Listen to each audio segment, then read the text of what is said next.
চাকরি দুর্নীতি শুধু হাজার হাজার পরিবারকে পথে বসিয়েছে তা নয়, পুরো শিক্ষা ব্যবস্থাকেই বরবাদ করেছে তৃণমূল।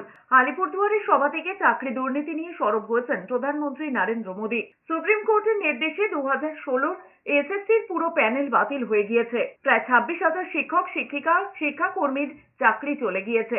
সেই প্রসঙ্গেই প্রধানমন্ত্রী বলেছেন, দুর্নীতির সব থেকে খারাপ প্রভাব পড়েছে যুব সম্প্রদায়ের ওপর। গরিব এবং মধ্যবিত্তরা এর ফল ভোগ করে। কিভাবে চারদিক থেকে বরবাদ করে দেওয়া যায় সেটা শিক্ষক নিয়োগে দুর্নীতিতে স্পষ্ট।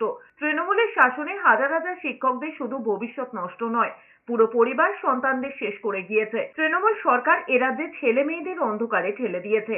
এটা শুধু কয়েক হাজার শিক্ষকদের জীবন নিয়ে খেলার বিষয় নয়, রাজ্যের পুরো শিক্ষা ব্যবস্থাকে শেষ করে দিয়েছে। শিক্ষকদের ওপর লক্ষ লক্ষ শিশু নির্ভরশীল। তৃণমূলের নেতারা এত বড় পাপ করার পরেও নিজেদের দোষ স্বীকার করে না, উল্টে আদালতকেই দোষী বলছে। भ्रष्टाचार कैसे चारों तरफ बर्बादी लाता है, ये हमने टीचर भर्ती घोटाले में देखा है। टीएमसी सरकार ने अपने शासनकाल में हजारों टीचर्स का फ्यूचर बर्बाद कर दिया, उनके परिवारों को तबाह कर दिया, उनके बच्चों को असहाय छोड़ दिया।